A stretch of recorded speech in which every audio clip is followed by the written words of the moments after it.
Hey, good morning. Thanks for joining me. I think those of you that have been joining me over the last few weeks know that every morning I like to take just a few minutes and share a few thoughts from God's Word, something for us to anchor in this day. And over the last week and a half, we've been looking at Matthew chapter 5, the Sermon on the Mount.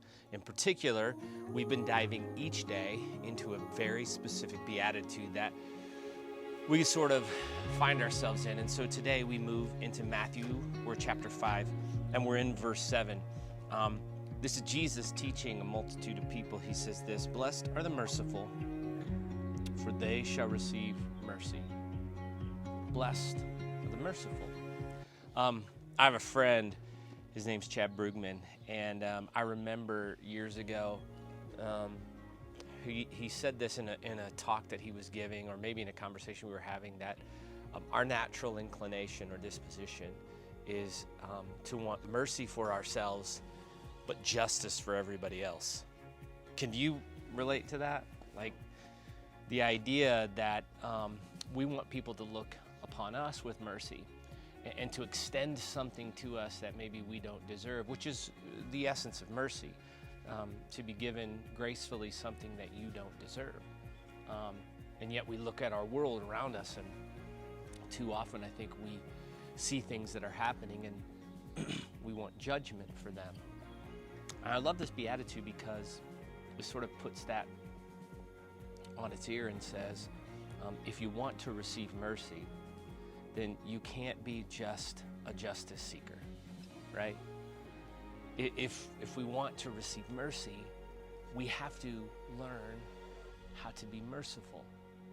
And mercy, I think, shows itself in a lot of different ways. It's not just those moments when someone's wronged us or done something that deserves punishment that we sort of forgive them. Mercy shows up in all kinds of ways. Like anytime that we extend to somebody something they don't deserve, that's mercy. And I was thinking about that in particular in this season. And I'm thinking about, the jobs report and everything that all of us are watching on the news. The reality is that there are tons of us, in fact, probably a bunch of you that are watching this right now, that find yourself in a really difficult situation. And if you're not in that situation, here's what I know: there's somebody that you know that is. And I thought, what would be really cool is that if we as followers of Jesus showed up in this season as just mercy givers, right? Where we just handed out to people things that they didn't deserve.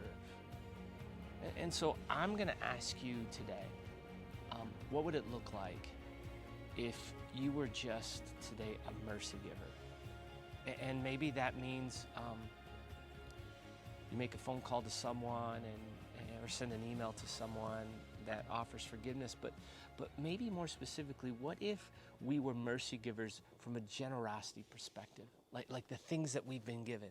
I love Acts chapter 2 because what it challenges us to do is to look at what biblical community looks like when we live and love like Jesus in community. And what we learn is that to live in that community, you give mercy to each other. You share, you give away to people things they don't deserve. So maybe that means you go to your local church's website and you just extend some generosity, or maybe it's to a non-for-profit that you really believe in. I don't know what it looks like, but I do know this, that we as Christians have an opportunity to be mercy givers in a season where I do know this: there are a lot of people in need of mercy. Well, grace and peace to you all this day. I hope you have a good one. See you tomorrow.